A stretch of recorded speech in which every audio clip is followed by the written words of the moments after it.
Ahora comentamos el ejemplo 3 que dice lo siguiente. Un estudiante emplea dos partes de plastilina, cada una con 400 gramos. Con la primera forma una bolita y al colocarla en agua se hunde. Es esta bolita que vemos acá.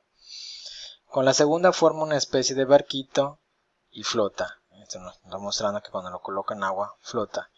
Ella sabe, por la teoría que ha consultado, que si el barquito flota es porque la fuerza de empuje que recibe es igual a su peso. Es igual, ustedes lo podrán leer en las notas, pero aquí en particular, pues cuando el barquito flota es porque el empuje, que sabemos que el agua en este caso ejerce hacia arriba, se equilibra con el peso del barquito, ¿no? Cuando un objeto flota ocurre que su peso es precisamente igual al empuje y hay una situación de equilibrio. Ninguna gana, no gana el peso, por tanto no se hunde y hay una situación aquí de equilibrio. Bueno, ¿qué nos piden acá? Nos dicen, sabiendo esto, determina la parte del volumen del barco que se encuentra sumergido. Ya mencionamos que aunque un objeto está flotando, este no flota con todo su volumen fuera del líquido.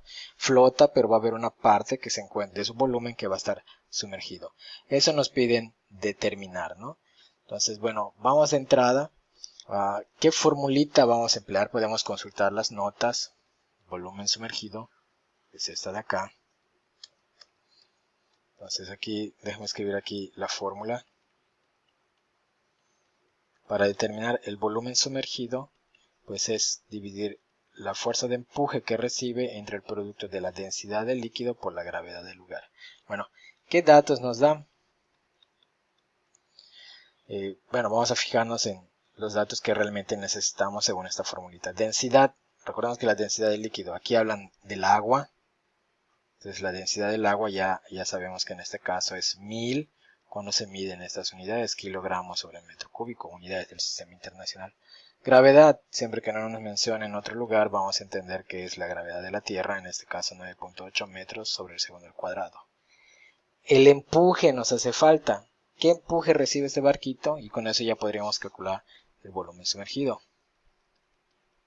El empuje no lo conocemos. Pero como flota y como mencionan acá, cuando flota el empuje que recibe el objeto, en este caso el barquito, va a ser igual al peso.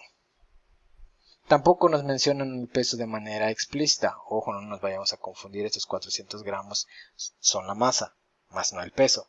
Pero sabemos que conociendo la masa nosotros podemos determinar el peso. Entonces, acá para poder usar esta formulita necesitamos conocer el empuje, el cual ya nos menciona en el enunciado que por el hecho de que está flotando va a ser igual al peso. Entonces tenemos que determinar, antes de utilizar esta formulita, tenemos que determinar la fuerza de empuje. Aquí la fuerza de empuje va a ser igual al peso del objeto, en este caso el barquito, que ya sabemos que aunque no lo mencionan de manera explícita, nos dan su masa y sabemos que el peso va a ser igual al producto de la masa por la gravedad. Entonces, primeramente necesitamos utilizar esta fórmula para determinar el peso, que es a su vez igual al empuje que recibe, y una vez que conozcamos esto, pues ya podemos utilizar la fórmula para calcular el volumen sumergido. Esta de acá, ¿no? Entonces, este ejercicio también, digamos, se va a resolver en dos pasos, ¿no? Entonces, aquí, ¿qué otro dato nos dan? Nos dan la masa. Vamos a anotarlo, son 400 gramos. Recordemos algo muy importante, si el peso queremos que esté dado en newtons, es importante que la masa esté medida en kilogramos. Aquí tenemos la masa en gramos. Convertimos 400 gramos a kilogramos sin mayor problema, sabemos que equivale a 0.4 kilogramos. ¿Sí? Bueno, entonces ya con esto ya dijimos la estrategia. Primero, determinar el empuje y después, ya con ello y los demás datos que ya nos proporcionan, pues podemos calcular el volumen sumergido. Procedemos entonces a hacer la sustitución y determinar los resultados. En este caso, el empuje, que ya insistimos es el peso. En este caso va a ser producto de la masa, que vale 0.4 kilogramos. No voy a poner las unidades, multiplicado por la gravedad, 9.8. Hacemos el producto.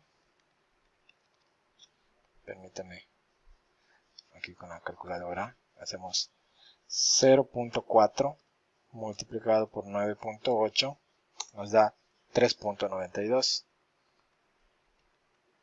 Medido en newtons porque la masa está dado en kilogramos. Ya conocemos el empuje, que es igual al peso, es 3.92 newtons. Muy bien. Entonces, tenemos el empuje, tenemos la densidad del líquido, tenemos la gravedad del lugar y ya podemos calcular el volumen sumergido. Notemos que en particular también todas las unidades están en el sistema internacional. Eso significa que nuestro resultado, es decir, el volumen sumergido, va a estar en unidades del sistema internacional. En este caso, el volumen se mide en metros cúbicos. Ahora, calculamos el volumen sumergido. Empuje 3.92 dividido entre la densidad del líquido, 1000, multiplicado por la gravedad, 9.8. Hacemos estas operaciones. Vamos a mostrarla en la calculadora. Aquí ya tenemos 3.92 y eso lo vamos a dividir entre el producto, abro paréntesis, entre el producto de 1000 multiplicado por 9.8, cierro paréntesis. Así le indicamos a la calculadora que 3.92 se va a dividir entre lo que resulte de este producto. Bueno, le damos igual y nos da 4 por 10 a la menos 4. Volumen 4, por 10 a la menos 4 metros cúbicos. Sabemos que son unidades del sistema internacional. Bien, este sería el resultado. Si lo quieren poner a notación decimal, una cantidad muy pequeña porque se está midiendo en metros cúbicos, que son unas unidades muy grandes para medir es una unidad muy grande para medir el volumen. Si quieren escribir en notación decimal, pues escoger este punto decimal 4 lugares, tendríamos algo así, .0004 metros cúbicos. Si quisieran, no lo sé, por alguna razón, dado que es un objeto muy pequeño, expresarlo en centímetros cúbicos, pues tendríamos que multiplicar por 1.000.000, porque sabemos que un metro cúbico tiene 1.000.000 de centímetros cúbicos, y al multiplicar por 1.000.000, pues en este caso nos daría 400 centímetros cúbicos. Mismo volumen, pero expresado en distintas unidades. Al final de cuentas es lo mismo. Bueno, como ustedes quieran, al final de cuentas en este ejemplo no nos pedían unidades específicas para expresar el resultado. Bueno, eso es nada más como una observación. En fin, este sería el resultado para este ejemplo.